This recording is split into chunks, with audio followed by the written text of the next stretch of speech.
तो दोस्तों सबसे पहले फॉर्म भरने के लिए हम जाएंगे गूगल पर हमें लिखना है DSSB ऑनलाइन लॉगिन लिखेंगे या DSSB ऑनलाइन लिखेंगे तो भी काम हो जाता है। ये वेबसाइट आती है DSSBonline.nic.in, इस पर क्लिक करेंगे। इस पर क्लिक करने के बाद इस तरह से OARS यानी कि ऑनलाइन एप्लीकेशन रजिस्ट्रेशन सिस्टम का डैशबोर्ड खुल जाता है। अब यहाँ पर देखिए दोस्तों, करंट वैकेंसीज़ में बहुत सारी वैकेंसीज़ हैं। अब आप किसके लिए अप्लाई करेंगे तो यहाँ थोड़ा सा देख लेना है। वैसे जब भी कोई वैकेंसी आती है तो यहीं पर शो करता है। अब यहाँ पर लास्ट में देखेंगे आप, तो ये है special education teacher post code 91/23। तो इसके लिए हमें अप्लाई करना है। तो यहाँ पर आएंगे। अगर आप न्यू हैं, मतलब कुछ लोग ऐसे हैं जो पहले की भर्तियों में आवेदन कर चुके हैं, तो डायरेक्ट यहाँ पर आकर क्लिक टू साइन इन पर क्लिक करके अपनी डिटेल डालकर लॉगिन कर लेंगे। बट कुछ कैंडिडेट ऐसे हैं जो फर्स्ट टाइम इस वेबसाइट पर आए हुए हैं, तो उनको क्या करना है, सबसे पहले क्लिक फॉर न्यू रजिस्ट्रेशन पर क्लिक करना है। न्यू रजिस्ट्रेशन में क्लिक करके कुछ यहाँ पर चीज़ें आ जाती हैं, जिसमें आपको अपना जो एप्लीकेंट का नेम है वो डालना है, दोबारा डालना है, डेट ऑफ बर्थ मेंशन करनी है, री एंटर डेट ऑफ बर्थ डालनी है, और क्लास 10th का रोल नंबर और दोबारा रोल नंबर डालना है उसका। फिर select year of passing, reselect year of passing. ये बहुत आसान चीज़ है, ये आप घर पे भी कर सकते हैं, बट मैं आपको सलाह दूंगा कि साइबर कैफ़े में करें। फिर यहाँ पर सेलेक्ट जेंडर करना है, रीसेलेक्ट जेंडर, दोबारा से जेंडर आपको अपना चूज़ करना है जो भी है। जैसे कि मैंने 2012 में 12th की थी, तो मैं फटाफट से यहाँ पर 2012 लिख दूंगा। उसके बाद फिर मैं आगे जाऊंगा तो फिर दोबारा से 2012 पे चूज़ करूंगा। इस तरह से मैं आगे बढ़ता हुआ चला जाऊंगा। अब दोस्तों यहाँ पर अगर हम देखेंगे तो भी मैंने 10th का रोल नंबर नहीं डाला है, इसलिए वो दिखा रहा है। तो नेशनलिटी जो हो गई वो इंडियन हो गई।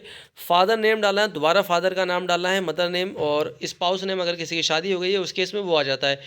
10 नंबर का मोबाइल डिजिट, यहाँ पर आप कोई भी गलती मत कर देना। 10 नंबर का जो मोबाइल डिजिट है वो बिल्कुल सही टाइप करना है आपको।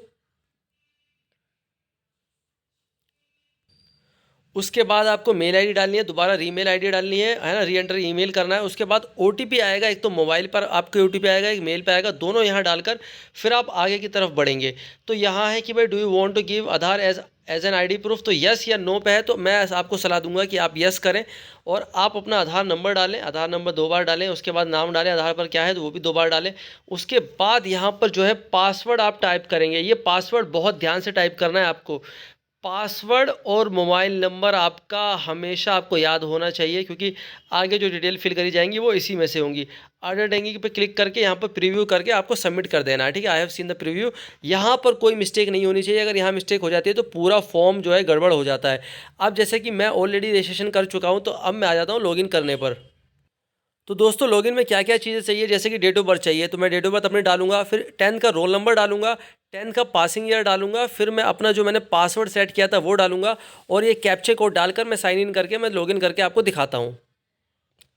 तो दोस्तों इस तरह का पोर्टल आपके सामने खुल जाएगा, आपका रजिस्ट्रेशन खुल जाएगा। उसके साथ ही यहाँ पर आएगा apply for new application, edit personal detail, print application, E dossier वगैरह, चैलेंज आंसर की, ये सारी चीज़ें आपके सामने आ जाती है। तो आपको सिंपल यहाँ पर क्या करना है, अप्लाई फॉर न्यू रजिस्ट्रेशन पर, न्यू एप्लीकेशन पर क्लिक करना है।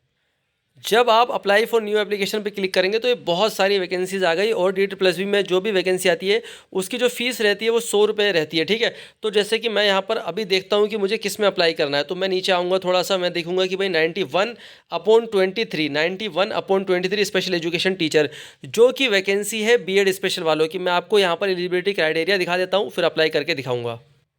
दोस्तों 90/23 यह है स्पेशल एजुकेशन टीचर, जो कि डिपार्टमेंट है NDMC new Delhi municipal council, जो कि खास दिल्ली जो है कनॉट प्लेस का एरिया है वो आ जाता है। यहाँ पर जो टोटल वैकेंसीज है वो है 22, जिसमें जनरल की 11, OBC की 5, SC की 3, ST की 1, EWS की 2, और ये कैटेगरी A में 1 डाली हुई है PWD D के अंतर्गत। अब यहाँ पर एसेंशियल क्वालिफिकेशन देख लो, ग्रेजुएट विद बीएड स्पेशल होनी चाहिए। ये जो वैकेंसी है TGT स्पेशल एजुकेशन टीचर की है, तो ग्रेजुएट या फिर बीएड स्पेशल। अगर बाय चांस किसी ने 2 साल का स्पेशल का डिप्लोमा कर रखा है, तो अगर उसने जनरल बीएड कर रखे तो भी चल जाएगा। आप देखेंगे बीएड स्पेशल एजुकेशन और BEd with 2 year diploma in special education. अब कुछ साथी जिन लोगों ने 2 साल का डिप्लोमा कर रखा है वो कह रहे हैं सर ये भी तो मेंशन है। यहाँ पर आप देखो बीएड विद, यानी कि बीएड जो है यहाँ पर खाली है, इसका मतलब है जनरल बीएड। अगर मैं 2 साल का स्पेशल का डिप्लोमा करता हूँ और बीएड जनरल से करता हूँ, तो मैं बीएड स्पेशल के इक्विवेलेंट हो जाता हूँ। और ये बात सिर्फ दिल्ली में लागू होती है, अदर स्टेट में अलग अलग रूल होते हैं। तो अगर किसी ने बीएड जनरल कर रखी है और 2 साल का स्पेशल का डिप्लोमा कर रखा है, तो वो इसके लिए एलिजिबल हो जाता है। साथ ही यहाँ पर मेंशन किया हुआ है post graduate professional diploma in special education. अगर किसी ने पोस्ट ग्रेजुएट प्रोफेशनल डिप्लोमा कर रखा है, ऐसे केस बहुत कम मिलते हैं। साथ ही साथ आपके पास सीटेट होना चाहिए, जो क्लास 6 to 8 का, यानी कि सीटेट का पेपर 2।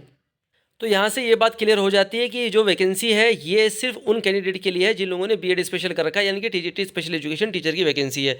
आप यहाँ पर देखेंगे एज क्या है, वो मैक्सिमम जो है वो 30 साल है और आपको कैटेगरी वाइज बेनिफिट मिल जाएगा, जैसे कि एससी एसटी को मिल जाएगा। ओबीसी दिल्ली के जो है उनका एनसीएल है तो उनको ही मिलेगा। अगर ओबीसी अदर स्टेट है तो वो जनरल में काउंट होंगे, और मैं सलाह दूंगा कि आप लोग जनरल से ही आवेदन करें, क्योंकि आप लोगों का जब काउंट ही जनरल में होंगे तो फिर सभी चीज़ें आपकी जनरल से ही मानी जाएंगी, तो ओबीसी सर्टिफिकेट का झंझट खत्म हो जाएगा। नहीं तो फिर क्या होता है कि आपको काउंट भी जनरल में करते हैं मगर ओबीसी आपने चूज़ करा होता है तो आपसे ओबीसी के डॉक्यूमेंट भी मांगे जाते हैं, तो इससे बचें। अब दोस्तों स्पेशल एजुकेशन टीचर है, यहाँ पर मैं अप्लाई नाउ पे क्लिक करता हूँ, अप्लाई नाउ पे क्लिक करता हूँ, फिर देखते हैं आगे क्या होता है। दोस्तों यहाँ पर आपकी ऑलरेडी चीज़ें डिटेल फिल होके आ जाएंगी। यहाँ पर प्रेजेंट एड्रेस, पिन कोड वगैरह डालना है, और अगर प्रेजेंट एड्रेस सेम है तो परमानेंट यहाँ पर सेम इफ सेम चेक पे क्लिक करके आप यहाँ पर ये चीज़ें आ जाएंगी। तो कुछ चीज़ें यहाँ पर पूछ रहा है, जैसे कि भाई contractual employ of the same department, जैसे कि मैंने बताया था, अगर वो है, या फिर department candidate with 3 years continuous service में है, तो वो भी चीज़ें यहाँ पर जो भी आपको लगता है वो मेंशन करें। और डिबेट बाय बोर्ड और एनी अदर एजेंसी, अगर किसी बोर्ड वगैरह एजेंसी से आपका कुछ भी मतलब कुछ भी निकाला गया है, उस तरीके की सिचुएशन हुई है, तो यस करके आगे बढ़ेंगे। बाकी अगर ऐसा कुछ है ही नहीं तो आपको नो चूज़ करना है। यहाँ पर नो चूज़ करना है, डिक्लेरेशन पे क्लिक करके सेव एंड नेक्स्ट करना है। मैं करके दिखा देता हूँ आप लोगों को। इसको करने के बाद आगे जो मैं बढ़ता हूँ तो यहाँ पर है upload post card size photograph 5x7 inch का, हाइट और विड्थ होनी चाहिए। अब दोस्तों आप लोग कहेंगे कि सर ऐसा फ़ोटो कैसे आएगा, या तो देखो सिंपल 2 तरीके होते हैं ऐसे केस में। या तो आप छोटे से पासपोर्ट साइज़ को रिसाइज़ करके ये जो 5x7 का बना लो।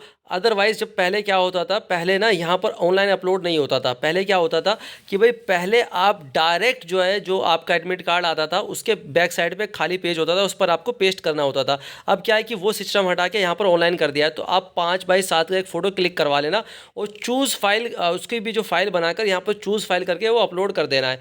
वो अपलोड करना है और उसके बाद यहाँ पर आपको अपलोड सिग्नेचर करना है। सिग्नेचर कैसे, यहाँ पर देखो सारी चीज़ें मेंशन है। हाइट विड्थ कितनी होनी चाहिए, फॉर्मेट कैसा होना चाहिए, मैक्सिमम साइज़ क्या होना चाहिए, 40 KB। अगर हम इस फोटो की बात करते हैं तो ये भी जेपीजी या जेपीईजी फॉर्मेट होना चाहिए, यानी कि फ़ोटो ही होना चाहिए। उसके बाद अपलोड लेफ़्ट थंब इम्प्रेशन, और उसके बाद यहाँ पर अपलोड राइट थंब इम्प्रेशन, ये चीज़ें करनी है और उसके बाद हमें आगे बढ़ना है। तो दोस्तों जैसे कि मैं ऑलरेडी फिल कर चुका हूँ तो मैं ये आपको करके आगे की चीज़ें बता देता हूँ। दोस्तों यहाँ पर जो फ़ोटो का साइज़ बनाने में मुझे टाइम लगेगा, इसलिए मैं वीडियो को यहीं एंड करता हूँ। बाकी आपको बता दूँ, जब आप साइबर कैफ़े जाएंगे तो ये सारी चीज़ें आपके पास कंप्लीट होनी चाहिए।